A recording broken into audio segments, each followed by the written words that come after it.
এ বিশ্বে মানুষেরা শুনে রেখে দাও, আমি রাসূলুল্লাহ হলাম ইলমের শহর, আর আলী হলো ঈশ্বরের দরজা। আমি রাসূলুল্লাহর কাছে আসতে গেলে আলীর মাধ্যম দিয়ে আসতে হবে, আলী ছাড়া আমাকে পাওয়া যাবে না। সেই হযরতে আলীকে শহীদ করে দিল দাড়িওয়ালা টুপিওয়ালা মুনাফিকরা, সাধারণ মানুষের মধ্যে বিভ্রান্ত তৈরি করে দিল। কোরআন হলো আল্লাহ পাকের কথা, কোরআন মানো, আলীর কথা মেনো না। হযরতে আলী কার কথা শোনাচ্ছিল? আল্লাহরই তো কথা শোনাচ্ছিল। কিন্তু আমার নবী সাহাবারা কি বলেছিল? এ বিশ্বে মানুষ ধোঁকায় পড়ে যাও না, অবশ্যই কোরআন মানবো, কিন্তু অন্য কারো থেকে নয়, হযরতে আলী থেকেই মানবো।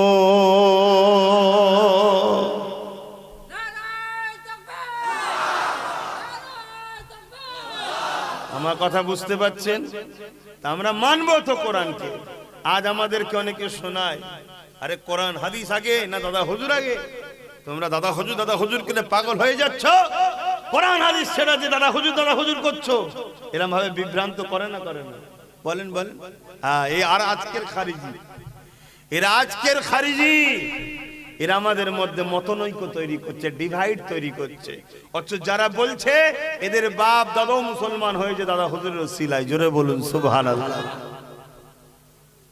আরে অবশ্যই কোরআন হাদিস মানবো, কিন্তু তোমার থেকে নয়, জবানার মোজাদ্দেদ দাদা হুজুরের থেকে মানবো, জোরে বলুন সুবহানাল্লাহ। এটা হবে আজকে আমাদের উত্তর। কথা বুঝে আসছে? তাই বলে দিয়ে যায়, নবী পাককে চিনেন, নবী পাককে মুহাব্বত করেন, ভালোবাসে, পিয়ার করেন। যে নবী আমার সারা জীবনটা তোমার আমার জন্য কেঁদেছে, আজও রওজা মুবারকে নবী আমার তোমার আমার জন্য কাঁদতেছে।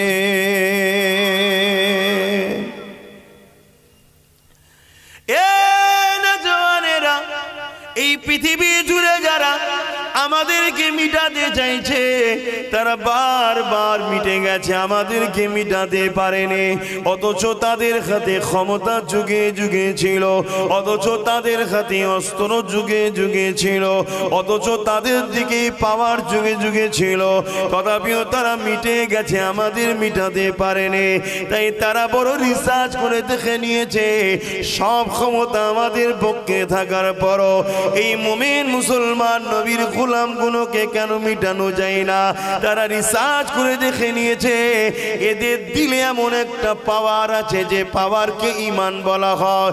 ওই ঈমান যতক্ষণ এদের মধ্যে আছে, এদেরকে কখনো মিটিয়ে দেওয়া সম্ভব নয়। এরা যেতে ঈমানের জোরে, এরা কামিয়াবি ঈমানের জোরে হয়। এরা ক্ষমতার আসনে বসে না, এদের দিকে কোন রকম ক্ষমতা না থাকার পরও এরা কামিয়াবি ঈমানের জোরে। তো ঈমানটা কি?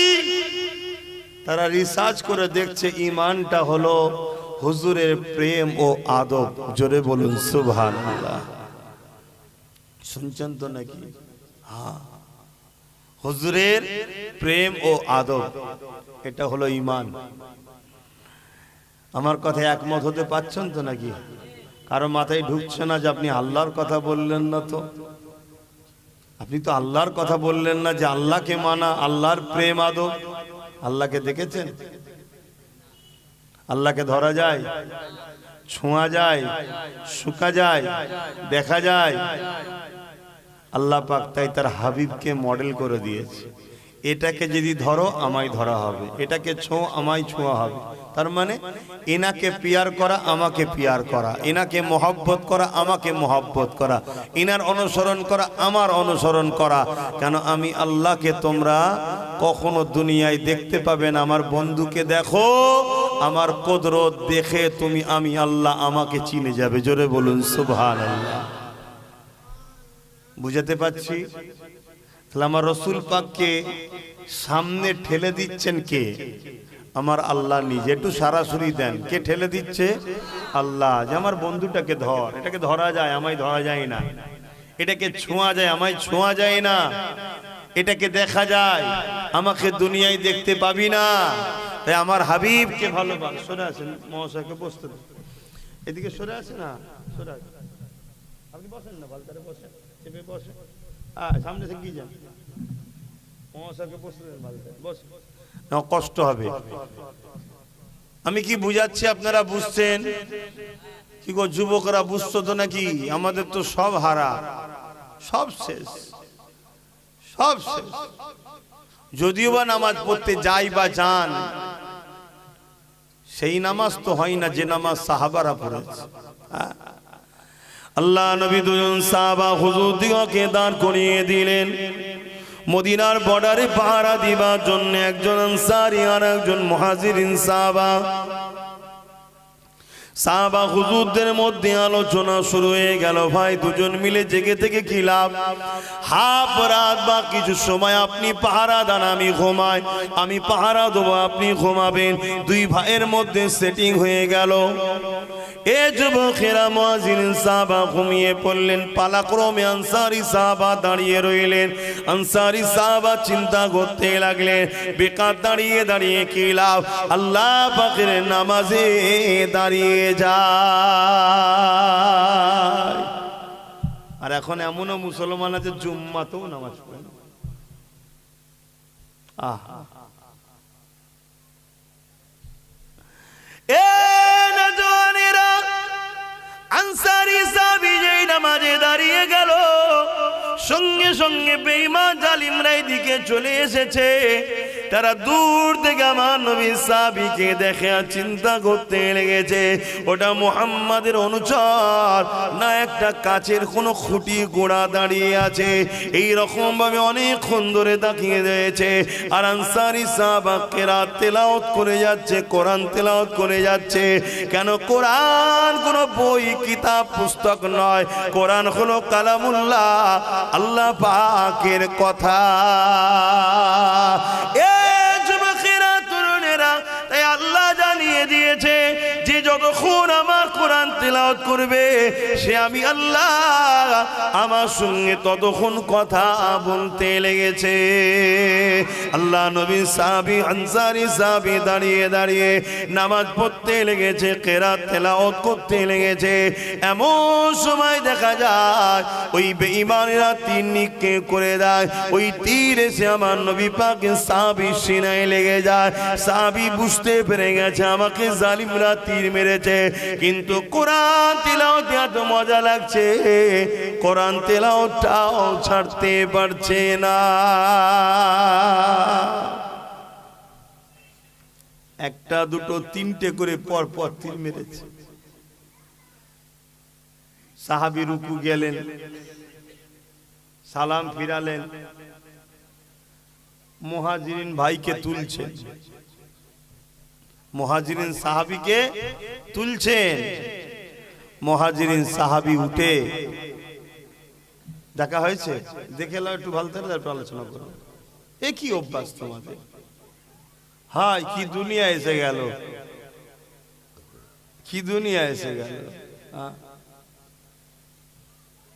হুজুরের নাম আমার স্মরণ করছেন, ভাইদের যদি জানা থাকে একটু বলবেন। একজন ইমাম সাহেব ছিলেন, হাদিসের দাস দিচ্ছেন, ছাত্রদের ঘরে হাদিস শিখাচ্ছেন, ছাত্ররা বসে বসে হাদিস শিখছেন। হুজুরের চেহারার আস্তে আস্তে পরিবর্তন হচ্ছে। একটা সময় পুরো শরীরটা নীল কালারের হয়ে গেছে, তথাপিও হাদিস তেলাওয়াত বন্ধ করেনি। যখন হাদিস শেষ হয়ে গেল, ছাত্ররা জিজ্ঞেস করছে, হুজুর আপনার চেহারার মধ্যে পরিবর্তন দেখা দিচ্ছে, কি ব্যাপার? বলছে, হ্যাঁ বাবা, পিঠে একটা কি ঢুকেছে, কামড়াচ্ছে, 100 বার দংশন করেছে। খুলে দেখছে সাপ বিছে বলে না, ওই 100 বার। কত জ্বলন বলুন তো।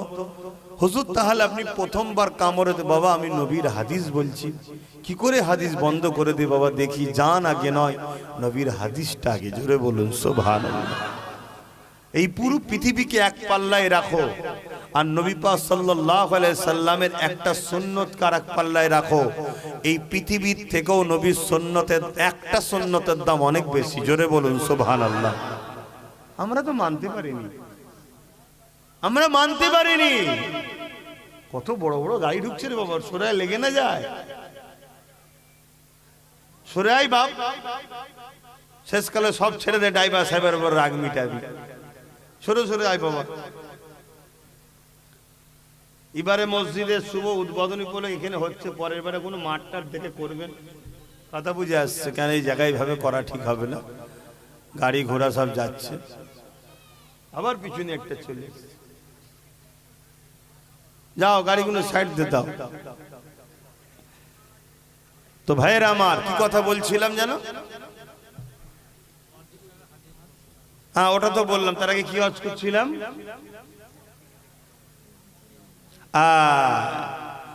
কোরআন মুহাজিরিন সাহাবীকে তুলছে, ভাই ওঠো, দুশ্মনেরা শত্রুরা হামলা করে দিয়েছে। আল্লাহ নবীর মুহাজির সাহাবী উঠে বলে, ও ভাই আনসারী সাহাবী রে, আপনাকে তিনটে তীর লেগে গেছে, আপনি আমাকে না তুলে একা একা কেন লড়াইটা করতেছিলেন? আনসারী সাহাবী তো দাঁড়িয়েছিলেন পাহারার জন্য, মুহাজিরিন সাহাবী তাকে ঘুমিয়ে পড়েছে, তিনটে তীর লেগেছে ভেবে মুহাজিরিন ভাই বলছে তো লড়াই করছিল। এই যুবকেরা, তরুণেরা, এমন করে দেখা যায় মুহাজিরিন সাহাবী যখন বলেন, ভাই আপনি একা একা কেন লড়াই করতেছিলেন, আমাদেরকে দুটাতে পারতেন, আমাকে তো ডাকতে পারতেন। আনসারী সাহাবা বললেন, ভাইরা আমি লড়াই করি না, আমি তো আপনাকে শুইয়ে দিয়ে দাঁড়িয়ে দাঁড়িয়ে চিন্তা করতে লাগলাম, একা একা দাঁড়িয়ে কি লাভ, এই জন্য আমি নামাজে দাঁড়িয়ে গেলাম।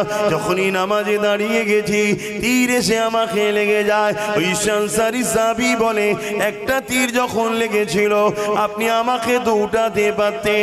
নূর নবী, দয়া নবী জানিয়ে দিয়েছে, নামাজ যেমন ফরজ, এটা অবশ্য নফল নামাজ পড়ছিল, তাহলে জান বাঁচানোটাও তো ফরজ, তাহলে আপনি কেন নামাজটা ছেড়ে দিয়ে তুললেন না? ওই সময় আনসারী সাহাবী বলে, আমি সূরা রহমান তিলাওয়াত করতেছিলাম, এত সুন্দর মজা লাগছিল, এত আনন্দ লাগছিল, এত ভালো লাগছিল, আমি মনে করছিলাম আমায় তীর লাগছে, আমি মনের মধ্যে লেগেছিলাম জান চলে যায় চলে যা। সূরা রহমান তিলাওয়াতে যে মজাটা পাচ্ছি, এই তিলাওয়াতটাকে আমি কোনোভাবে বন্ধ করতে পারবো না।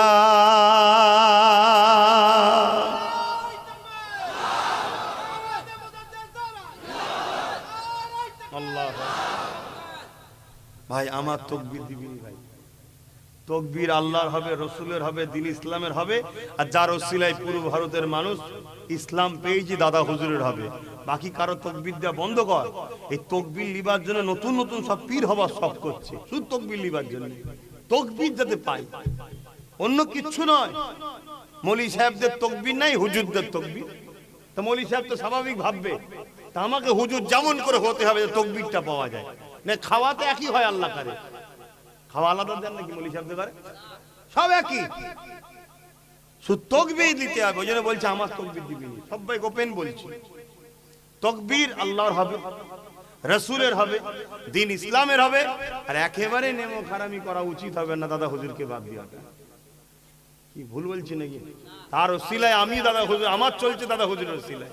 হ্যাঁ, দাদা হুজুরের আওলাদ বলে তো মানুষ সম্মান করে। দাদা হুজুরের বাগান, এখন আমি ফল খেয়ে বেড়াচ্ছি, এই বাগান দাদা হুজুরের, আমার বাপের নয়, আমার দাদুরও নয়।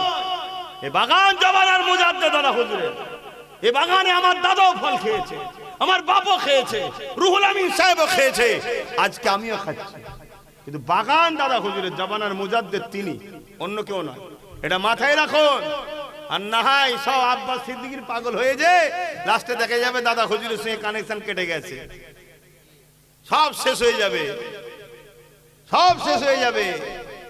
গোড়া ধরে রাখো, গোড়া যদি গন্ডগোল হয়ে যায় সব শেষ। আর যাকে ধরবে তার সাথেও গোড়ার কানেকশন আছে কি দেখো। ঘরে সব লাইট টাইট পাকা পাকা সব লাগালে, যেখান থেকে মেন কারেন্ট আসে সেখান থেকে যদি মিটারের তারে যে কারেন্টটা আসে কেটে দেয় অফিস থেকে, এসে কি হবে? আপনি বলবেন আমি হ্যাভেলসেল লাগিয়েছি, ভালো ভালো দামি দামি লাগিয়েছি, চলবে? অতএব এটাকে খেয়াল রাখবেন। খারাপ লিখছেন নাকি আমার কথা? আমি ঝগড়া করতে এসেছি না, আমার দাদা হুজুরের রুহানি বাচ্চাগুলোকে বাঁচাতে চেষ্টা করছি। আপনারা তো আমার দাদা হুজুরেরই বাচ্চা নাকি, তো বাঁচাবো না? কেউ এসে জাল দিয়ে পুকুরের মাছ তুললে চলে যাবে, আমি বলবো না যে পুকুর দাদা হুজুরে তুই জাল দিচ্ছিস কেন? কি বলবো না? বলবো না। এই বাংলায় যত সন্তান আছে, তুই মানো চাই না মানো, তুমি হলে আমার দাদা হুজুরের পুকুরের, বুঝাবার জন্য বলছি, মাছ, তুমি আমার দাদা হুজুরের মুরিদের ঘরের সন্তান। অতএব আজকে কেউ এসে তোমাকে তুলে নিয়ে চলে যাবে, মুনাফিক বানাবে, বেঈমান বানাবে, কাফের বানাবে, সাহাবাদের দুশমন বানাবে, নবীর দুশমন বানাবে, ওলি আউলিয়াদের দুশমন বানাবে, আমার ডিউটি তোমাকে 100 বার বুঝাবো। আর এতটাও যদি প্রয়োজন হয় তোমার হাত ধরেও টানবো ভাই হিসাবে, যে ভাই ভুল করছিস, তারপরেও যদি তুমি বলো যে দরকার নেই, ছিনিয়ে চলে যাও, সেটা আলাদা কথা, সেটা আলাদা কথা। আল্লাহ নবী সাহাবী আনসারী সাহাবী এ নওজওয়ানেরা এমন করে বলতে লেগেছেন, আমার যখন প্রথম তীরটা লেগেছিল আমি নামাজ ছাড়তে পারছিলাম না, কেরাতে এত মজা লাগছিল। দ্বিতীয় তীরটা লেগেছে আমি তখনও ছাড়ি না, তৃতীয় তীরটা যখন লেগেছে আমি নামাজকে ছাড়তাম না।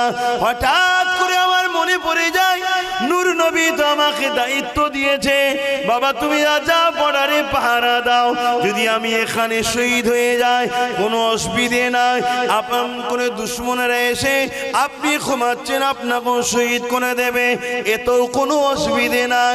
কিন্তু তারা গোপনে গিয়ে যদি আমার নূর নবীর উপরে হামলা করে দেয়, এই কথা যখনই মনে পড়ে গেছে, ভাই নামাজকে ছোট করে দিয়ে সালাম ফিরিয়ে আপনাকে উঠাতে লেগেছি।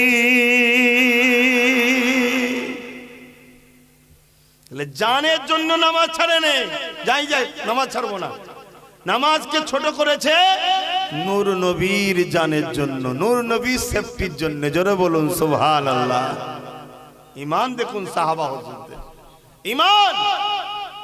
আর আজকে লাখো কোটি নামাজি পাওয়া যাবে, হুজুরের প্রেমের বেলায় মুখ ভারী, হুজুরের দরুদ পড় মুখ ভারী। আরে নামাজের থেকে অনেক বড় ফরজ হলো দরুদ পড়া। আমি চ্যালেঞ্জের সাথে বলে যাচ্ছি, নামাজের থেকে অনেক বড় দরুদ হলো, ফরজ হলো দরুদ পড়া। কারণ নামাজ আমার নবীর সুন্নাত, আল্লাহর ফরজ করেছে, নবী পড়েছে কিন্তু আল্লাহ পড়েনি। আর দরুদ আল্লাহ নিজে পড়েছে, জোরে পাঠিয়েছে, জোরে বলুন সুবহানাল্লাহ। কিন্তু আজ আমাদেরকে বহু দিন ধরে পরিকল্পিতভাবে কেউ কোরআন দিয়ে, কেউ দাঁড়িয়ে দিয়ে, কেউ নামাজ দিয়ে, কেউ মসজিদ দিয়ে, কেউ মাদ্রাসা দিয়েছে, কিন্তু বিনিময়ে হুজুরকে কেড়ে নিয়েছে, নবীকে কেড়ে নিয়েছে। আর নবী না থাকার দরুন মসজিদ থাকার পরেও মসজিদের মধ্যে ঝগড়া হচ্ছে, নবী না থাকার দরুন মাদ্রাসার মধ্যেও চিটিংবাজি, প্রতারণা, ঝগড়া হচ্ছে। সব থাকার পরও ঝগড়া সব জায়গায়, আর যেখানে হুজুর থাকবে সেখানে ঝগড়া হওয়াটা সম্ভব নয়। কথা মাথায় ঢুকছে না? ঢোকেনি? আমার কথা আপনারা বুঝছেন না ভুল বুঝছেন? আবার বলুন, ভুল বুঝছেন না তো? কেন 50-60 বছরের ময়লা পরিষ্কার করতে অনেক কষ্ট হবে? 50-60 বছরের ধরে এই চেষ্টা, 50-60 বছর ধরে এই চেষ্টা চলছে যে হুজুর থেকে উম্মতকে সরাও। আমি বাংলার কথা বলছি, অন্য অন্য জায়গায় 100 বছর ধরে চলছে। কথা বুঝে আসছে?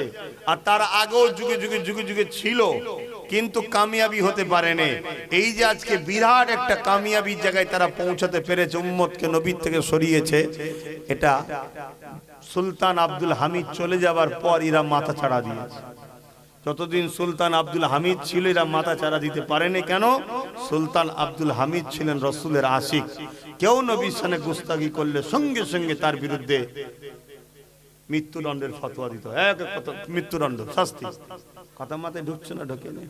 হ্যাঁ, আমি এই জায়গায় ছোট্ট একটা কথা বলছি, তাহলে বুঝতে পারবেন আমার নবীর বিষয়ে আমাদেরকে কতটা সজাগ হওয়া দরকার, কতটা সজাগ হওয়া দরকার। এক বন্ধু আর এক বন্ধুর সঙ্গে কথাবার্তা হচ্ছে, একজনের সঙ্গে আর একজনের কথাবার্তা হচ্ছে, আর সেখানে আমাদের মাযহাবের একজন জগৎ বিখ্যাত ইমাম, ইমামে আজম আবু হানিফা হুজুরের ছাত্র হযরতে ইউসুফ, ইমাম হযরতে ইউসুফ রাহমাহুল্লাহ তিনি সেখানে উপস্থিত। ওদের মধ্যে কথা হতে হতে একজন বলছে যে আমার দয়ান নবী কদু খেতে বড় পছন্দ করতেন। শুনছেন আপনারা? শুনছেন তো? দয়ান নবী কদু খেতে বড় পছন্দ করতেন।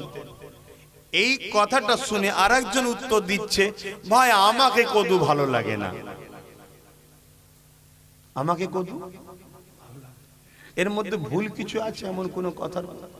হুজুর পছন্দ করতেন একজন বলল, আর একজন বলল ভাই আমার কিন্তু কদু পছন্দ নয়, আমি কদু খাই না, আমি পছন্দ লাগে না।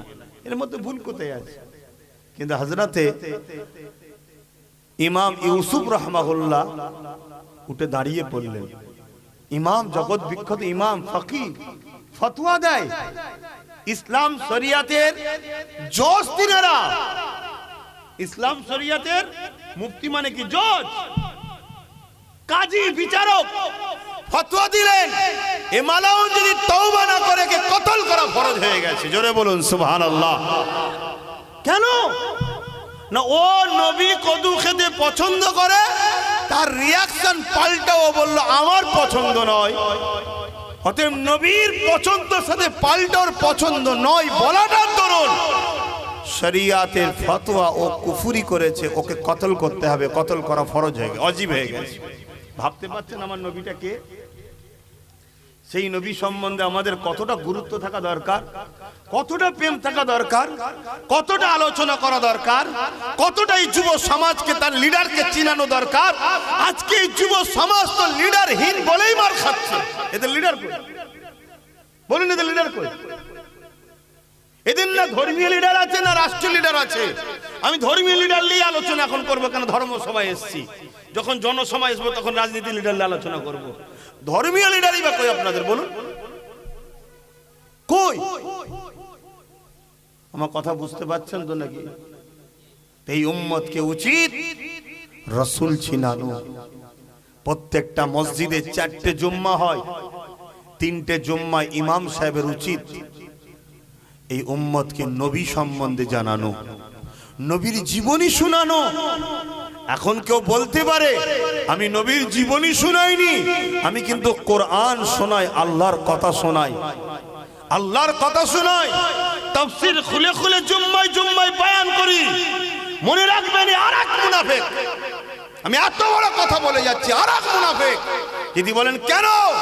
আমার নবীর জীবনীটাই হলো রাসূলের প্রকৃত, নবী পাক সাল্লাল্লাহু আলাইহি ওয়াসাল্লামের জীবনীটাই হলো আল্লাহর কোরআনের বাস্তব হলো নবীর জীবনী। জোরে বলুন সুবহানাল্লাহ, আরো জোরে বলুন সুবহানাল্লাহ। আম্মা জান আয়েশা সিদ্দিকা রাদিয়াল্লাহু তাআলা আনহাকে আমার নবী সাহাবারা জিজ্ঞেস করেছিলেন, আম্মা জান আমার নবী পাক সাল্লাল্লাহু আলাইহি ওয়াসাল্লাম সম্বন্ধে কিছু বলেন, তেনাকে তো আমরা চিনতে পারলাম না, তেনাকে আমরা চিনতে পারলাম না। সাহাবারা বলছেন আমরা চিনতে নবীকে, জোরে বলুন, পারিনি। হাই হাই হাই হাই, আজ কিছু মানুষ বলছে আমরা নবী চিনতে পেরে গেছি। কেমন গো? বলছে আমাদের মতো মানুষ। বলছে না? বলে না? বলুন। এগুলো দেখতে হবে বাপ। এসব ঈমান লুটার জন্য ষড়যন্ত্র চলছে। সাধারণ ছেলে, স্কুল কলেজে পড়া ছেলে, মাঠে খাটা ছেলে, দিনমজুরি করা ছেলে, ধর্ম সম্বন্ধে জ্ঞান নেই। আলেম এসেছে, মুফতি মাওলানা এসেছে, একটু মুখের দিকে চেয়ে বসে আছে। বক্তা ওয়াজ করতে করতে বলে গেল নবী আমাদেরই মতো একজন মানুষ ছিলেন, তিনার উপরে ওহী আসতো, আমাদের উপরে ওহী আসতো না। নবীর বিষয়ে কোন রকম ভুল কথা দেখলে প্রতিবাদ যে না করবে সেই বেঈমান হয়ে যাবে। তাহলে যতজন বসে ওয়াজ শুনলো বেঈমান হয়ে গেল যদি প্রতিবাদ না করে। তাহলে কিভাবে বেঈমান বানানো হচ্ছে আমাদের বুঝতে পারছেন? আর বেঈমান যখন সেজদায় যে বলছে আল্লাহ জালিম কেন্দ্র সরকার মেরে ফেলে, বলছে সাহায্য করো না আল্লাহ, এই সাহায্য হবে? তো বেঈমানকে মারার জন্যই তো আল্লাহ বসিয়েছে। বস, বসে সাইজ কর সব। কেন? খোদার বিনা হুকুম ছাড়া গাছের পাতা লড়ে না। তাহলে দেশের মাথায় কে বসবে? খোদার হুকুম ছাড়া থাকে না ওখানে। আমি কি ওয়াজ করছি বুঝছেন তো নাকি? কথা বলেন, হুকুম থাকে না? থাকে না? আল্লাহর বিনা হুকুমে আমি চলে এসেছি নাকি এখানে? এই আজকে এই দাওয়াত কি আল্লাহর বিনা হুকুমে? সব কিছু খোদার ইশারায় হচ্ছে, ঠিক না বেঠিক? আজ আমাদের ঘরে বড় প্ল্যান করে বেঈমান করা হচ্ছে। তো সাহাবা হুজুররা কি বললেন? আমার নবী কেমন? আমরা সাহাবারা হুজুর এতদিন সাথে থেকেছি আম্মা চিনতে পারছি না। পর্দার আড়াল থেকে জিজ্ঞেস করছে, আম্মাজান বলছে তোমরা কোরআন পড়োনি? আম্মাজান আয়েশা হুজুর কি বলছে, তোমরা কোরআন পড়োনি? বলছে জি পড়েছি তো। আমার নবী পাক সাল্লাল্লাহু আলাইহি সাল্লামের জীবনটাই হলো কোরআন। জোরে বলুন সুবহানাল্লাহ। অর্থাৎ তোমরা যে কোরআন পেয়েছো কাগজে কালিতে লেখা, ওর বাস্তবটা হলো মুহাম্মাদুর রাসূল। জোরে বলুন সুবহানাল্লাহ। কোরআন যদি দেখতে চাও, কোরআন যদি বুঝতে চাও, কোরআন যদি জানতে চাও, কোরআনের গভীর যদি দেখতে চাও, তো মনে রাখবে যেমন তোমার আমার ঘরে রয়েছে, এটা কাগজে কলমে লেখা রয়েছে, আর বাস্তব জিন্দা মুহাম্মাদুর রাসূল হলো কোরআন। জোরে বলুন সুবহানাল্লাহ। আমাকে ভুল বুঝবেন না। অর্থাৎ তিনার উঠা বসা, চাল চলন, কথাবার্তা, শুয়া খাওয়া সবকিছু কোরআন অনুযায়ী। কথা মাথায় ঢুকছে না? ঢোকে না? ভুল বুঝবেন না, আজকে বুঝুন। যদি বলেন আমরা আম মানুষ এত কি করে শিখবো, শিখতে হবে। দিন শিখা ফরজ, জানেন না? আপনি কবরের জমিনে যখন যাবেন আপনাকে কটা প্রশ্ন করা হবে? কথা বলেন, তিনটে। প্রথম নম্বর কি? মান রব্বুকা, তোমার রব কে? একজন বলল রব্বি আল্লাহ, আর এক মুর্দা বলছে লা আদরি, জানি না। যে বলল রব্বি আল্লাহ, তাকে কি আল্লাহ বলবে যাও আমাকে চিনে গেছে ছেড়ে দাও? ফেরেশতা বলবে আল্লাহ আপনাকে চিনে গেছে ছেড়ে দিই, আল্লাহ বলবে না দাঁড়া বাকি আছে। আর যে বলল লা আদরি, চিনি না, আল্লাহ বলবে না ওকে মার, আমাকে চিনে নে, মার, শাস্তি দে, এ বলবে নাকি? না, এখনো বাকি আছে। তাহলে থেকে কি বুঝছেন? আল্লাহ থেকে বেশি যদি আমরা মাথা মারতে শুরু করি বিপদ আছে না নাই? আল্লাহ চাইছে আমার হাবিবকে আমি মূল বানাবো, আমার হাবিবকেই দিনের মূল বানাবো। আর আমরা হাবিব ছেড়ে দিয়ে দিন মানি, আমরা নবী ছেড়ে দিয়ে দিন মানি, নবী ছেড়ে দিয়ে আমরা মুসলমান, নবী ছেড়ে দিয়ে মসজিদে সেজদায় পড়ে আছি, নবী ছেড়ে দিয়ে মাদ্রাসায় পড়ে আছি। নবীকে ধরুন, আমি আগে বললাম না? তারপরে প্রশ্ন করা হবে মা দিনকা। একজনকে জিজ্ঞেস করাল একটা মুর্দাকে, সে বলল দিন ইসলাম। ঠিক উত্তর দিয়েছে, কি গো ঠিক? আল্লাহর ফেরেশতা বলবে আল্লাহ আপনাকেও চেনে, ধর্ম ইসলাম বলছে, দিন ইসলাম বলছে, ছেড়ে দেবো? আল্লাহ বলবে না দাঁড়া। তার মানে কি বুঝলেন? আল্লাহ জানার পরও, দিন ইসলাম জানার পরও ছাড় এখনো নেই, ছাড় এখনো নেই। কেন? আমি যাকে মূল করেছি সেটা এখন বাকি আছে। কে তিনি? বলো না গো, কে তিনি? যিনি আজও আমাদের জন্য কাঁদছে। জোরে বলুন সুবহানাল্লাহ। হে যুব সমাজ, গুনাহ করুনি, গুনাহ করুনি, গুনাহ করুনি। আর যদিও করে ফেলো, যদিও করে ফেলো, রসুলকে ভালোবাসা, মোহব্বত, ইমানটা নিয়ে কবরে যাও। গুনাহ আল্লাহ একদিন আযাবে শাস্তি দিয়ে গুনাহ মাফ করে ইমান থাকার জন্য জান্নাত দেবে। জোরে বলুন সুবহানাল্লাহ। আর যদি হুজুর না থাকে, হায় হায় হায় হায়, সব শেষ, সব শেষ। একটা ব্যক্তির নাম বলছি, মনে রাখবেন, নাম হলো আব্দুল্লাহ ইবনে উবাই, যে কিনা নবী পাকের হাতে হাত দিয়েছে, নবী পাকের হাতে হাত দিয়ে বায়াত হয়েছে। আর একটা ব্যক্তির নাম বলছি, যিনার নাম হলো আবু বকর সিদ্দিক, তিনিও নবী পাকের হাতে হাত দিয়ে বায়াত হয়েছে।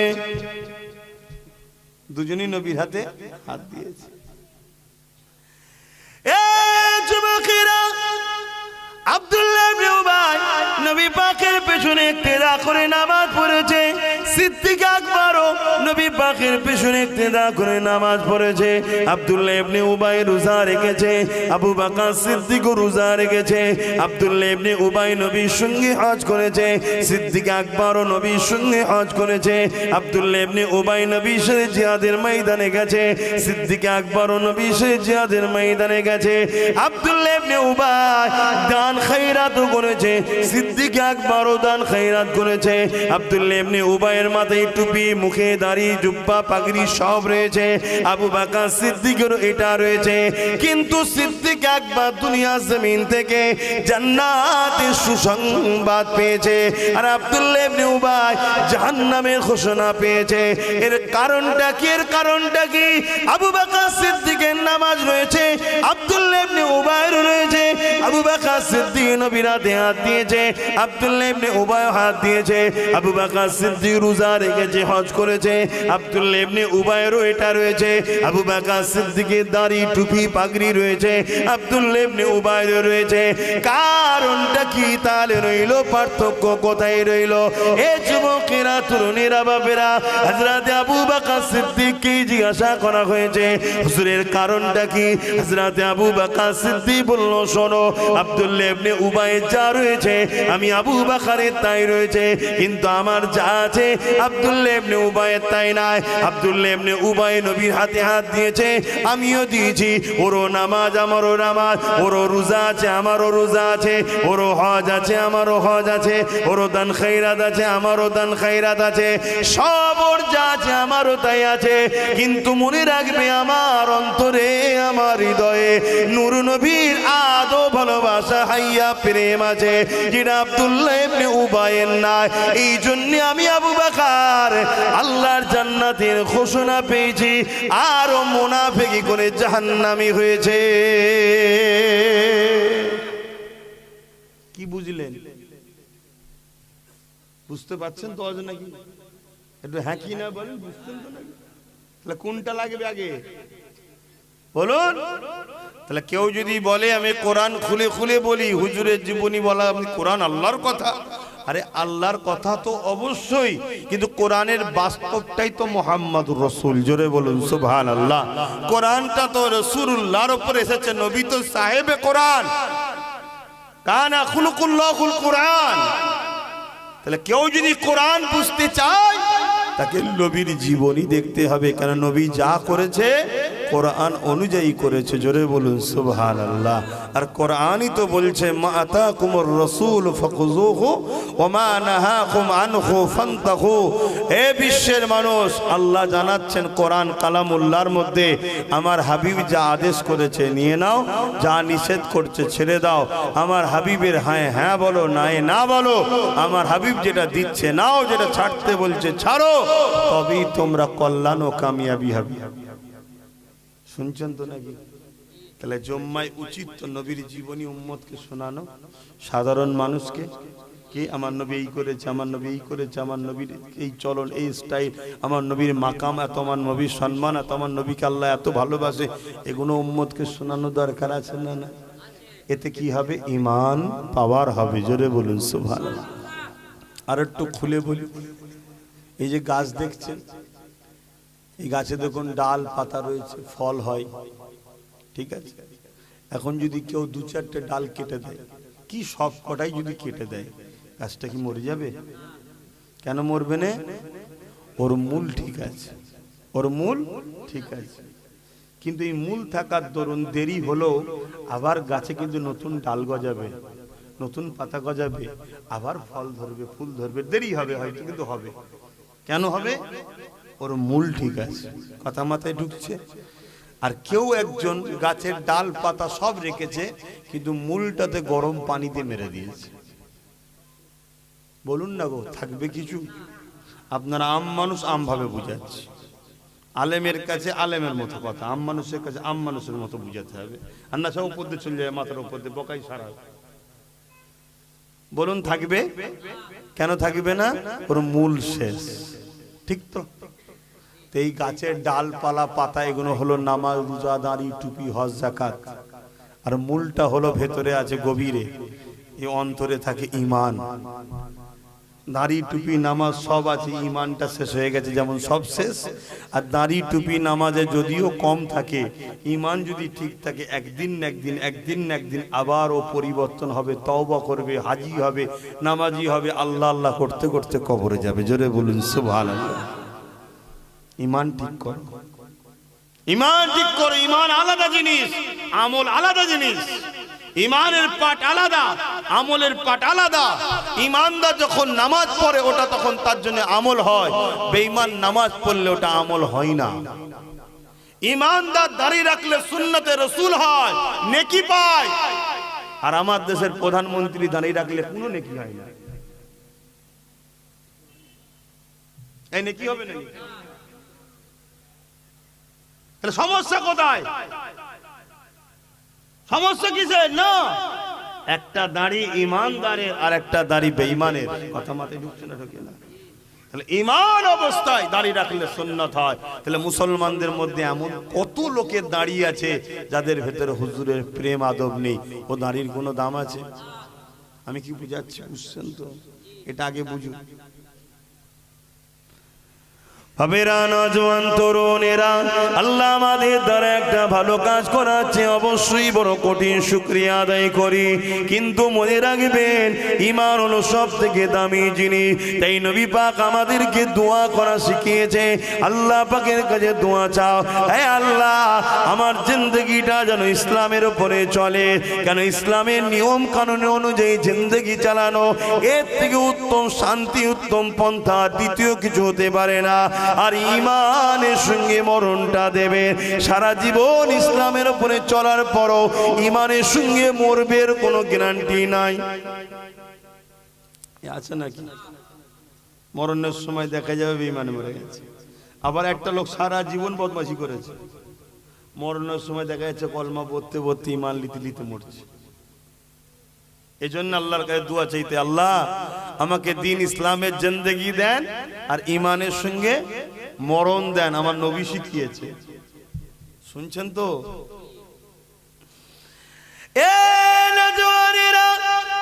আল্লাহ নবীর মুহাব্বত ভালোবাসা হৃদয়ের মধ্যে আনেন। সাহাবী নামাজ ছাড়তে চাই না, যা চলে যায় চলে যাক, আমি নামাজকে ছাড়বো না। কিন্তু যখনই নবী পাকের কথা মনে পড়ে গেছে, সাহাবী সঙ্গে সঙ্গে নামাজকে ছোট করে দিয়ে সালাম ফিরিয়ে মুহাজিরিন ভাইকে তুললে। মুহাজিরিন ভাই এমন করে লড়াই করতে লাগলো, শত্রুরা যখন পালিয়ে গেল, ওই সময় আনসারী সাহাবী সিনা থেকে তীরখানা বার করার চেষ্টা করতে লেগেছে, কিন্তু তীরে হাত দিতে দিচ্ছে না, তো যন্ত্রণা করছে। ওই সময় আনসারী সাহাবী বলে, হে আমার নবী পাকের ভাই সাহাবী রে, যখন আমি নামাজের মধ্যে ছিলাম তীর লেগেছিল, কোনো কষ্ট বুঝতে পারিনি। নামাজকে আমি এতই ভালোবাসি। একটা কথা বুঝাতে গিয়ে আলোচনা শুরু করেছিলাম, নামাজ তো আমরা পড়ি, যে নামাজ সাহাবারা পড়েছে এই নামাজ তো আমাদের নাই। তাহলে এক কাজ করো, আমি নামাজের মধ্যে আবার দাঁড়িয়ে যাই, তীরগুলো বার করে নেবে। আশা করছি আমি বুঝতে পারবো না। আনসারী সাহাবী আবার নামাজে দাঁড়িয়ে গেল, মুহাজিরিন সাহাবী তীর বার করতে লাগলেন, রক্ত চারিদিক দিয়ে ফিচকিরি দিয়ে বেরোতে লেগেছে। কিন্তু আনসারী সাহাবা একবার উহাও করে না, লড়ে না। কেননা নামাজের মধ্যে যখন তিনারা দাঁড়িয়ে যেতেন, আমার আল্লাহ পাকের সঙ্গে তিনাদের দিদার হতে লাগতো। যদিও বা তিনারা দেখতে না পারতেন, আমার আল্লাহ দেখছে এই ভয়ে তিনারা এত জড়সড় হয়ে থাকতো, তিনাদের উপরে পাখি পক্ষী বসলো, বুঝতে পারা যেত না। তাই তীরগুলোকে বার করে নিল। আনসারী সাহাবী কিছুই বুঝতে পারল না। আরো জোরে বলুন সুবহান আল্লাহ। এই নামাজি যদি হতে চান, সাহাবা হুজুরদের আদর্শে চলুন। সাহাবা হুজুরদের আদর্শে চলুন। সাহাবা হুজুরদের আদর্শ কেমন? একটা কথা বলি, হ্যাঁ কি গো, শুনবেন না? সাহাবা হুজুরদের আকীদা ঈমান শুনবেন না? অসুবিধা হচ্ছে যুবকদের?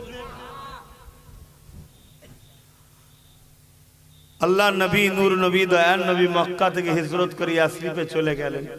দীর্ঘ বছর আর নবী মক্কায় আসতে পারেননি, কাবা তওয়াফ করা হয়নি। এক বছর নবী পাক সাহাবা হুজুরদের কয়েকজনকে নিয়ে মক্কা তওয়াফের, কাবা তওয়াফের উদ্দেশ্যে রওনা দিলেন। মন দিয়ে শোনেন, মন দিয়ে শোনেন। আজকে হাজির অভাব নেই, হাজির অভাব নেই, কিন্তু হাজির দিলে নবীর প্রেমের অভাব আছে। আর যে হাজির দিলে নবীর প্রেম নেই, আল্লাহর কুদরতি হাতে আমার জান, সে আল্লাহর শপথ করে বলছে হাজি জাহান্নামে যাবে। এত বড় কথা বলে যাচ্ছি, আমার কথা কি খারাপ লাগছে? যে ছোট মুখে বড় বড় কথা বলছে না, ছোট মুখ বড় মুখের কথা নয়, বড় মানুষের হয়ে কথা বলছে। ছোট মুখ বড় মুখ বড়টা নয় তো, কথাটা যার জন্য বলছি তিনি অনেক বড়, তার মতো বড় দ্বিতীয় আল্লাহ কাউকে করেনি। তিনি হলেন মুহাম্মদ রাসূল সাল্লাল্লাহু আলাইহি ওয়াসাল্লাম। শোনো শোনো শোনো, আল্লাহ তোমার হজের মুখাপেক্ষী নয়, আল্লাহ চাই তোমরা আমার হাবিবের হও। হ্যাঁ, যে হাজি নবীকে দিলে রেখে হজ করে এসেছে, যেমন মায়ের পেট থেকে বাইর হয়েছিলাম কোনো গুনাহ ছিল না, ওই হাজির জীবনের গুনাহ মাফ করে বেগুনাহ বানিয়ে দেয়। জোরে বলুন সুবহানাল্লাহ, আরো জোরে বলুন সুবহানাল্লাহ। তাহলে হাজির সম্মান আছে না? না। কিন্তু কোন হাজির? যে ঈমানদার, যার দিলে হুজুর আছে, যে হুজুরকে ভালোবাসে, যে হুজুরের শান মর্যাদাকে রেখে পিয়ার করেছে। কেন এ কথাগুলো বলছি? আজকে আমাদের জানতে হবে।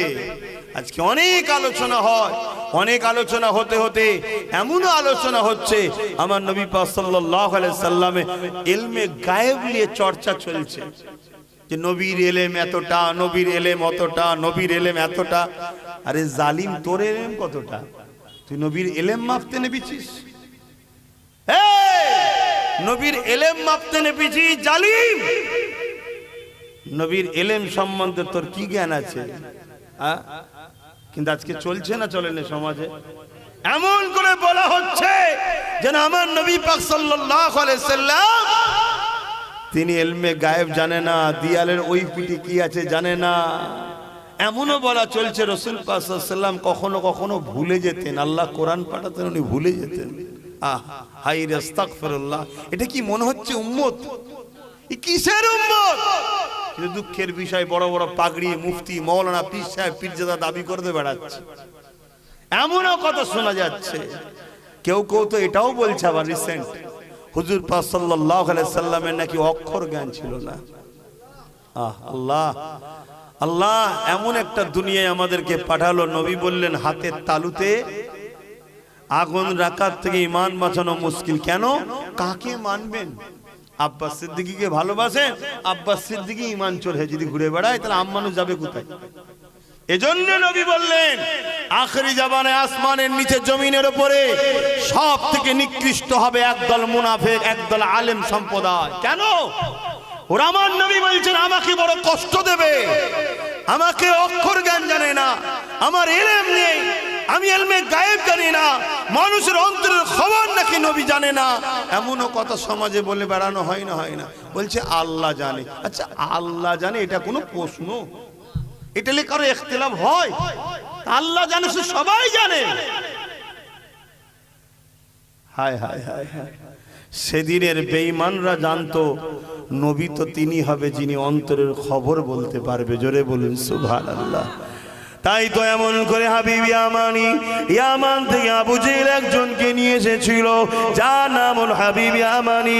ওই হাবিব ইয়ামানি আমার রাসূলুল্লাহকে জিজ্ঞাসা করলো, হে মুহাম্মদ সাল্লাল্লাহু আলাইহি ওয়াসাল্লাম, বলো তো দেখি, আমার হৃদয়ের মধ্যে একটা কষ্টদায়ক কথা রয়েছে, জানি আমি বড় ব্যথার মধ্যে ঘুরে বেড়াই, জানি আমি বড় কষ্টের মধ্যে রয়েছি। মক্কা জমিন থেকে আমির অনেক দূরে, এ যুবকেরা জীবনের প্রথম নবীর সঙ্গে সাক্ষাৎ হচ্ছে। হাবিব ইয়ামানি জানে ইনি যদি সত্যি নবী হয় অন্তরের খবর বলে দেবে। মক্কার বেঈমানেরা সেদিনে জানতো নবীরা অন্তরের খবর বলতে পারে। আজকের মুফতি মাওলানা পীর সাহেব দাবিদার, তারা নবীর ইলম সম্বন্ধে সমালোচনা করছে। হায় রে দুনিয়া, এ কেমন উম্মত! এই উম্মতের মাহফিলে বসে আর সে নবীকে ছোট করবে, তুমি চুপ করে বসে শুনে চলে যাবে। মনে রেখে দাও, আজকে শুনে রাখো যে নবীর বিষয়ে সমালোচনা শুনে ইমাম মালিক হুজুর বলতে লেগেছে, সঙ্গে সঙ্গে তার প্রতিরোধ করো। যদি প্রতিরোধ করতে না পারো, তোমার বেঁচে থেকে লাভ নেই, মরে যাও। কেন নবীর বিরুদ্ধে কথা হবে, প্রতিরোধ প্রতিবাদ যদি না হয়, তার মধ্যে ঈমান থাকবে না, থাকবে না। তাই আজকে বলে দিয়ে যায়, যেখানে সেখানে ওয়াজ শুনতে যাওয়ারও আর সময় নাই। শুনছেন তো নাকি? যদি ভালোবাসেন কথাগুলোকে একটু মাথায় ঢুকান, আর যদি না ভালোবাসেন যা খুশি করবে যান, যা খুশি করবে যান। আমি তো চেষ্টা করবো আমার ভালোবাসার আব্বা, ভালোবাসার আম্মা, ভালোবাসার বোন, ভালোবাসার ভাই, দুনিয়া একসাথে হয়েছি, জান্নাতের জন্য একসাথে হয়েছি, চেষ্টা করবো না করবো না? তাই বুঝাচ্ছি। তাহলে হাবিব ইয়ামানি কি বলছে? আমার মনের মধ্যে একটা কষ্ট আছে, একটা বুঝা আছে, একটা খবর আছে, একটা কথা আছে, আপনি বলতে পারবেন? আল্লাহ নবী মুচকি এসে বলল, হাবিব আমানি শোনো, আল্লাহ তোমাকে একটা কন্যা সন্তান দিয়েছে, বয়সটা তার 8 বছর, যে জন্মগত প্যারালাইসিস, তোমার দিলের মধ্যে কন্যাকে নিয়ে বড় ব্যথা বেদনা যন্ত্রণা রয়েছে, তোমার মনের আশা তামান্না এটা, যদি তোমার কন্যারা সুস্থ হয়ে যায়, ভালো হয়ে যায়, এটাই তোমার মনের মধ্যে রয়েছে। হাবিবে আমানি তার দিলের খবরটা নবী পাক যখন বলে দিল, চোখ দিয়ে পানি বেরিয়ে গেল, কিন্তু তথাপি হাবিবে আমানি কলমা কিন্তু পড়ল না। আমরা তো সহজে মুসলমান হয়েছি না, তাই ধর্মের গুরুত্বই নেই, যেখানে সেখানে হা করে যে বসে গেছি আমরা।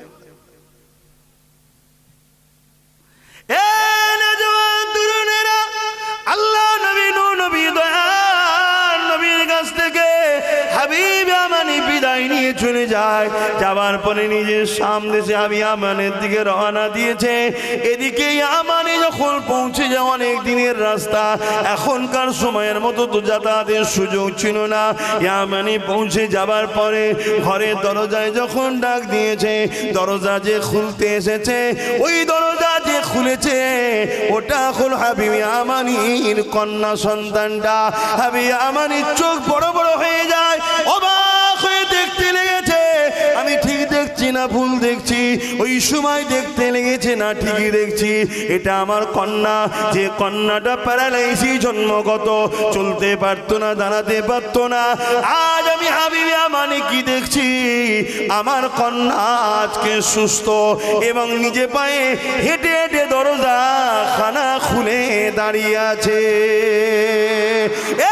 যুবকেরা, তরুণেরা, হাবিব আমানি জিজ্ঞাসা করে, মারে কি ব্যাপার, তোমার কি অবস্থা, কি করে হলো? ওই কন্যা তখন বলতে লাগে, বাবা একদিন রাত্রিরে আমি ঘুমিয়েছিলাম, একজন নুরানি ব্যক্তি এসে এমন করে আমাকে বলে, মারে উঠে দাঁড়াও। আমি বললাম উঠতে পারি না। উনি বলতে লাগলো, মারে দিল থেকে একবার মেনে নাও লা ইলাহা ইল্লাল্লাহ মুহাম্মাদুর রাসূলুল্লাহ। এটা বলার পরে বলল, মারে এবারে বিসমিল্লাহ বলে দাঁড়াও। আমি যে বিসমিল্লাহ বলে দাঁড়ালাম, আমি দাঁড়াতে পারলাম, চলতে পারলাম, এমন করে কেমন করে আমি হাঁটতে শুরু করে দিলাম। হাবিব আমানি চোখ দিয়ে পানি গড়াতে লেগেছে। ওই মহিলাটা বলতে লেগেছে, কন্যা বলতে লেগেছে, বাবা যান একটা কথা তিনি বলে গেছে আপনাকে জানাবার জন্যে, যে তোমার বাবা এলে জানিয়ে দিও খুবই শিগগিরই তোমার আব্বা হাবিব আমানি তিনিও এই কালেমা খানা পড়ে নেবে। আরো জোরে বলুন সুবহান। যুবকেরা, তরুণেরা, হাবিব আমানি মেয়েকে জিজ্ঞাসা করে, মার একটু বর্ণনা দা, ওই নুরানি ব্যক্তিটাকে কেমন দেখতে ছিল? হাবিব আমানিকে তার কন্যা বলে।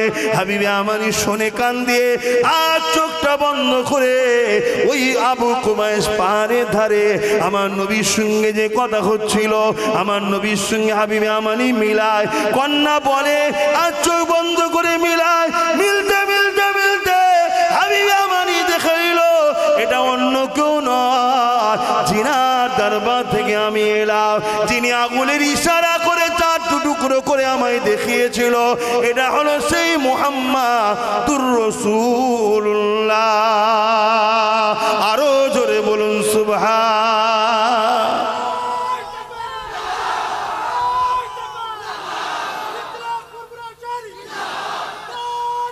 আল্লাহ বুকে হাত দিয়ে বলবেন একদম সত্য কথা। হুজুরের এই অকিয়াটা শুনে, জীবনীটা শুনে, জীবনী হুজুরের লাইভ এটা শুনে আপনাদের মনের মধ্যে একটা খুশি আনন্দ হলো না হলো? কথা জোরে বলেন, হচ্ছে না হয় না? কার কার মনের মধ্যে খুশি আনন্দ হয়েছে একটু আল্লাহকে সাক্ষী রেখে হাত তুলুন, বলুন বলুন। এটা হলো ইমানের নমুনা, এটা ইমানের নমুনা। দাড়ি পাঞ্জাবিরাও রাখে, শিখ পাঞ্জাবি বোঝেন না, ওদেরও দাঁড়িয়ে আছে। মসজিদে এখন ইফতার পার্টির নামে বেঈমানরাও ঢুকে পড়ছে, ওসব দেখে লাভ নেই। হুজুরের কথা শোনো, শোনার পর চেহারায় হাসি এসছে কি দেখো। হুজুরের দুঃখের কথা শুনে উম্মতের চোখে পানি ছলছল করছে কি দেখো, যদি এই নমুনা পাওয়া যায় জেনে রেখে দিও তুমি গুনাহগার হতে পারো, তুমি বেঈমান নয়, জান্নাত তোমার জন্যই আল্লাহ বানিয়েছে। জোরে বলুন সুবহানাল্লাহ। হয়তো তোমার ভুলের জন্য আল্লাহ ধরবে, এই বদমাইশি করেছিস কেন, তুমি যদি বলো আল্লাহ ভুল হয়ে গেছে, আর তোমার কাকুতি বিনয়টা যদি আল্লাহর পছন্দ হয়ে যায়, আমি কে বাবা বলা, তুমি আল্লাহর যিনি, আল্লাহ তোমাকে মাফও করে দিতে পারে। জোরে বলুন সুবহানাল্লাহ। আমি গ্যারান্টি দিতে পারবো না যে তোকে মাফ করবে না, তোকে জাহান্নামে ঢুকতেই হবে, এসব বলার অধিকার আমার নেই। আল্লাহ বলল তুই আমার বান্দাকে ভয় দেখিয়েছিস খুব, তুই আগে আয়।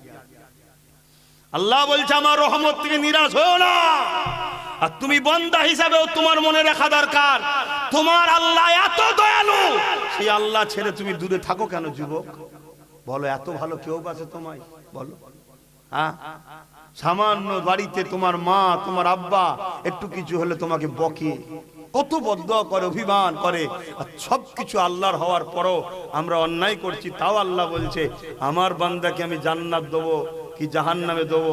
বান্দা ইমানদারের কথা বলছি, কাফেরের সম্বন্ধে, বেঈমানের সম্বন্ধে, মুনাফিক ডাইরেক্ট জাহান্নাম, ওখানে আল্লাহ কোনো গুঞ্জাইশ রাখেন কোরআনে, তাই আমরাও কোনো গুঞ্জাইশ রাখছি না। কথা বুঝছেন না, বোঝেন না? আর এটাও শুনে রেখে দেন, প্রকাশ্য কাফেরের থেকে মুনাফিক মুসলমানের শাস্তি আবার বেশি। মুনাফিক যারা হবে তারাও সারা জীবন জাহান্নামে থাকবে, কিন্তু প্রকাশ্য কাফেরের থেকে কঠিন জাহান্নামে থাকবে মুনাফিক, মানে মুসলমান সেজে যারা উম্মতকে ধোঁকা দিয়েছে। কথা বুঝে আসছে না? না, এখন তো বড় বড় সব ঘুরে বেড়াচ্ছে, বাপ রে বাপ, আর মুখের ভাষা আমার নবী সম্বন্ধে ছোট বড় কথা, কি কথা বলবো, কি কথা বলবো, এমনও কথা শোনা যায় কেউ আমার রসুলকে রাখালো বলছে। বলো নাউজুবিল্লাহ। হাই হাই হাই, যারা যারা এই কথা শুনবে যদি সঙ্গে সঙ্গে প্রোটেস্ট না করে, এই আপনিও কথা বলছেন কেন? আমার নবী অবশ্যই দুম্বা বকরি মক্কার জমিনে যে পশু নবী আমার চড়িয়েছেন, কেন চড়িয়েছেন? আমার উম্মতের একদল গরিব হবে, তাদেরকে এই কাজ করতে হবে, সে যেন নিজেকে ছোট না মনে করে, আরে আমার হুজুর তো এই কাজ করেছে, অত হুজুরের সুন্নত মনে করে করবে, সে যেন নিজেকে ছোট না মনে করে। তা বলে তুমি রসুলকে রাখাল বলে দেবে? কিন্তু এমন সব এখন মুরিদ হয়েছে, এমন সব ভক্ত হয়েছে, আমার মাওলানা বলেছে তো ও ভুল বললো ঠিক আছে, আমার আব্বাস সিদ্দিকী তো ও ভুল বললো ঠিক আছে, আমি আমার ভালোবাসার মানুষদের বলে দিই ওইভাবে আব্বাসকে ভালোবেসিনি, অন্ধর মতো। অন্ধর মতো ভালো যদি কাউকে বাঁচতে হয়, সেটা একজনই আমেনা লালকে ভালোবাসো। জোরে বলুন সুবহান। বাকি সবাইকে দেখতে হবে বাপ, বাকি সবাইকে ট্রাই করো। আমি আমার ক্ষেত্রে আমার ভালোবাসার মানুষদের বলে যাই, অন্ধ হওনি। আব্বাস সিদ্দিকী যদি কখনো, আমি মানুষ হতে পারে, আমার কোনো কথা একটা ভুল হয়ে গেল, আপনার উচিত সম্মানের সাথে বললেন, ভালো যখন বাসেন, যে ওই কথাটা আপনি হুজুরের সামনে বললেন, এটা তো বিয়াদবি হলো, এটা কেন আপনি বলবেন? আপনি ঘুরিয়ে বলুন। আমি যদি সঙ্গে সঙ্গে বলি, হ্যাঁ রে ভাই ভুল হয়ে গেছে, আমি তওবা করে নিচ্ছি, ইয়া রাসূলুল্লাহ আপনি আমাকে ক্ষমা করে দেন, তোমার উচিত আমার সঙ্গে প্রেমের সম্পর্ক রাখা। আর তখন যদি বলি না আমি ঠিক বলেছি, তখন তোমার উচিত আমাকে ছেড়ে দেওয়া। কেন আব্বাস আগে নয়, নবী আগে। কিন্তু এখন ভক্ত এমন হয়ে গেছে, আমার হুজুর বলেছে ভুল বললো ঠিক, আমার মুফতি বলেছে ভুল বললো ঠিক, আমার বক্তা যখন বলেছে ভুল বললো। আরে মাওলানা মুফতি মাওলানা দিয়ে, পীর সাহেব দিয়ে হুজুর বাঁচুনি, হুজুরকে সামনে রেখে সবাইকে বাঁচুন। নবীকে মডেল বানাও, নবীকে সামনে রেখে সবাইকে দেখো, নবীকে মডেল বানিয়ে আমাকেও দেখো। আব্বাস সিদ্দিকীর কথাবার্তা, উঠা বসা, চাল চলনে হুজুরের বিরুদ্ধে যাচ্ছে না তো, হুজুরের সঙ্গে আমাদেরকে দূরে সরাতে চাইছে না তো, নবীর সামনে গুস্তাখি করছে না তো। যদি করে আব্বাস যে লাট সাহেবই হোক, তাকে বাদ দাও। কথা শুনছেন তো নাকি? আমি সবাইকে উদ্দেশ্য করে বলছি, যদি লিবার হয় লিন, আলহামদুলিল্লাহ, দেখা জান্নাতে হবে। বলুন ইনশাআল্লাহ। আর যদি নিতে না পারে, জিতে নিতে না পারে, কোরআন সত্য, আল্লাহ সত্য, নবী সত্য, চ্যালেঞ্জ দিচ্ছি, জাহান্নাম ছাড়া অন্য কোনো জায়গা পাবেন না। কেন আমার আল্লাহ কারো বাপের জন্য জান্নাত করেনি, মুহাম্মদ রসুলের গোলামদের জন্য জান্নাত করেছে। যে মুহাম্মদ রসুলের নয়, সে পীরের বেটা হোক আর যে লাট সাহেবই হোক, কারো জন্য রেহাই নাই। শুনছেন তো নাকি? হ্যাঁ। অতএব সম্মানের সাথে দাদা হুজুরের আওলাদ আব্বাস সিদ্দিকী মিস্টেক করেছে, আপনি সম্মানের সাথে বলুন, আপনার বলাতে হতে পারে তো আমি পরিবর্তন হয়ে গেলাম, তাহলে আমি তো বেঁচে গেলাম। আর আপনি না বলাতে আমি পরিবর্তন হচ্ছি না, আমি সেই ভুলের ওপরেই থেকে যাচ্ছি, তাহলে আমি তো জাহান্নামী হচ্ছি। আপনি চান আপনার পীরের বাচ্চা জাহান্নামী হোক? খবরদার, আমার নবীর শানে ভাষা বুঝে বলতে হবে। একটা কথা এবার বলি শুনুন, আল্লাহর কোরআনে আল্লাহ বলছেন আমাদের গলার আওয়াজ যদি, ও বাবা হয়ে গেছে, 8টা বেজে গেছে, এটা বলে দিই শুধু একটা, আমাদের গলার আওয়াজ যদি আমার নবীর গলার আওয়াজের কথার উপরে যদি উঠে যায়, আল্লাহ জীবনের আমল বরবাদ করতে হবে। এটা শুনেছেন সবাই? কখনো চিন্তা করেছেন জীবনের আমল কাদের বরবাদ হয়?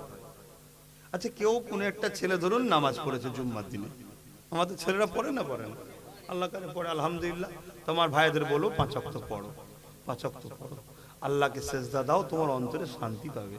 আল্লাহকে সেজদা দাও, আল্লাহ খুশি হবে যে তোমাকে মানুষ করে এখনো বাঁচিয়ে রেখেছে। সেজদা দাও আমার ভাইরা, বোঝো, বুঝার চেষ্টা করো, আল্লাহ খুশি হবে, সেজদা দাও। তা জুম্মার দিন দেখ, ধরুন একটা ছেলে জুম্মার দিন নামাজ পড়েছে, আর শনিবার দিন ওই ছেলেটা হালকা বয়সের ছেলে এলাকায় কোনো জায়গায় ফাংশন হচ্ছিল, সেখানে ফাংশনে গেছে। ওই ফাংশনে যাওয়ার জন্য কেউ নামাজের নেকি কেটে নেবে আল্লাহ? একটু বলেন না গো, আপনারা তো অনেক শুনেছেন, আপনারাও ছোটখাটো মলি সাহেব হয়ে গেছেন এখন, শুনে ছোটখাটো মলি সাহেব হয়ে গেছে, নেকি কি কেটে নেবে? কাটবে না। আচ্ছা, ধরুন একটা ছেলে 5 ওয়াক্ত নামাজ পড়েছে বা রোজা রেখেছে, 1 মাস রোজা রেখেছে, আবার ছেলেটা কোন একটা সময় একটু সিনেমা দেখেছে, শুনছেন, হালকা বয়সের ছেলেরা করে ফেলে, আল্লাহ হিদায়াত করুক, আল্লাহ আমাকে আমাদেরকে হিদায়াত করুক, বলুন আল্লাহুম্মা আমিন। ওসব জায়গায় যেতে নাই, তওবা করো, পরিবর্তন হও, হয়ে গেছে তওবা করো, আল্লাহ ভালোবাসবে। তো এর জন্য কি ওর রোজার নেকি কেটে নেবে আল্লাহ? না, কাটবে না। কিন্তু কি বলছে, আমার হাবিবের কথার ওপরে যদি তোমাদের গলার আওয়াজ চলে যায়, জীবনের আমল বরবাদ হয়ে যাবে। ধরুন একটা 80 বছরের আব্বা, শুনছেন আব্বা জানেরা, 80 বছর বয়স, 70 বছর নামাজ পড়েছে, 70 বছর তাহাজ্জুদ পড়েছে, 70 বার ফরজ হজ করেছে, কি 60 বার করেছে ফরজ হজ। ধরুন 100টা মসজিদ বানিয়েছে, 100টা মাদ্রাসা বানিয়েছে, 1000-এর উপরে মাওলানা মুফতি ছাত্র তৈরি করেছে। এখন তো ছাত্রের গরম চলে, কথা বুঝছেন না, বোঝেন না? সব ভালো কাজ না খারাপ কাজ? ভালো কাজ। কিন্তু আমার নবীর কথার উপরে একদিন গলার আওয়াজ উঠেছে, বলুন সব আমল কি হবে? 100টা মাদ্রাসা করা, 1000 ছেলে তৈরি করা, তাহাজ্জুদ পড়া, 60 বার হজ করা, সব বেকার। তো সব বেকার কাদের হয়? উসুল বলছে যারা বেঈমান হয় তাদের আমল বরবাদ হয়ে যায়। শুনছেন তো? তার মানে নবীর গলার আওয়াজের উপরে আওয়াজ উঠলে ঈমান চলে যায়। নবীকে চিনতে পাচ্ছেন? আর সেই নবীকে যদি কেউ তুচ্ছ তাচ্ছিল্য করে ডাকে, অভদ্রপনা ভাষা বলে, মনে হয় ঈমান থাকবে? আমি কেন এই ওয়াজটা করছি বুঝতে পারছি? কেন আমার যুব সমাজ, আমার দাদা হুজুরের রুহানি বাচ্চারা মৌলানা মনে করে বসে ওয়াজ শোনে, মুফতি মনে করে বসে ওয়াজ শোনে, হাজি সাহেব মনে করে ওয়াজ শোনে, পীর সাহেব মনে করে ওয়াজ শোনে, বসে বসে শুনছে, ভালো জায়গায় গেছে, সুবহানাল্লাহ দুরূদ শরীফ পড়ছে, ভালো। কিন্তু বাপ ভাইরা, যদি একটা কেউ নবীর শানে ছোট বড় কথা বলে আর তুমি যদি প্রতিবাদ না করো, কি হবে? জোরে বলেন, ঈমান চলে যাবে। আমি এই জন্য বলছি, তবে সেদিন বেশি দূর নয়, সেদিন বেশি দূর নয়, এই মাহফিলগুলো বন্ধ করে দেওয়া হবে। কথা বুঝে আসছে? আল্লাহ আমাদেরকে হিদায়াত দেন, নবীর প্রেম ও আদব আমাদের হৃদয়ে আল্লাহ ভরিয়ে দেন। বোন আল্লাহুম্মা আমিন। আল্লাহ নবীকে কতটা ভালোবাসতে হবে। লা ইউমিনু আহাদুকুম হাত্তা আকুনা হাব্বা ইলাইহি মিন ওয়ালিদিহি ওয়া ওয়ালাদিহি ওয়ান নাসি আজমাইন। অপর হাদিস শরীফ, লা ইউমিনু আহাদুকুম হাত্তা ইয়াকুনা আল্লাহু ওয়া রাসূলুহু আহাব্বা ইলাইহি মিম্মা সিওয়াহুমা। অপর হাদিস শরীফ, সালাসুন মান কুন্না ফীহি ওয়াজাদা বিহিন্না হালাওয়াতাল ঈমান মান কানা আল্লাহু ওয়া রাসূলুহু আহাব্বা ইলাইহি মিম্মা সিওয়াহুমা ইলা আখিরিল হাদিস। এ যুবকেরা, তরুণীরা, বাপেরা, সব হাদিসের একটাই লক্ষ্য, একটাই রাস্তা।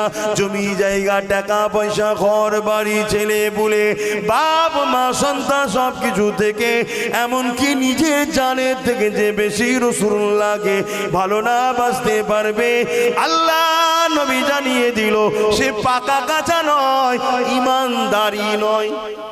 অনেকে বলে পাক্কা ইমানদার হতে পারবে না, পাকা কাঁচা নয়, ইমানদারি নয়। শুনছেন তো নাকি? সব কিছুর থেকে নবীকে বেশি ভালোবাসতে হবে। একদিকে নবী আর একদিকে আপনার জান। আপনি জান দেবেন না নবী ধরবেন, আপনাকে জানটা দিতে হবে, তবে ইমানদার। নবী ছাড়লে হবে না। একদিকে আপনার স্ত্রী, পরিবার, বাচ্চা, জমি জায়গা, টাকা পয়সা, আর একদিকে হুজুর, পরীক্ষা হচ্ছে, আপনাকে এইটাকে তাক করতে হবে, হুজুরকে ধরতে হবে। এই ঈমান যার আছে, এই মহব্বত যার আছে, সে হলো ঈমানদার। এক কথা বুঝছেন? এখন এবার চিন্তা করুন আমাদের কি অবস্থা। চিন্তা করুন আমাদের কি অবস্থা। না, আমরা চিন্তা করলে উত্তর পাবো না। হযরত ওমর ফারুক যখন এই হাদিসটা রাসূল বলছেন, বসে আছে মজলিসে, ওমর ফারুক হুজুর উঠে দাঁড়িয়ে গেলেন, ইয়া রাসূলুল্লাহ, হাবিবাল্লাহ, হুজুর আমি আপনাকে সব কিছুর থেকে বেশি ভালোবাসি, ইল্লা মিন নাফসিন, জানের থেকে নয়। শুনছেন তো নাকি? সব দুনিয়া কায়নাতে যা আছে, বউ, ছেলে পুলে, জমি জায়গা, সব থেকে বেশি ভালোবাসি হুজুর, জানের থেকে নয়। আল্লাহ নবী বলে, ওমর হবে না, জানের থেকে বেশি ভালোবাসতে হবে, না ইমানদার হওয়া যাবে না।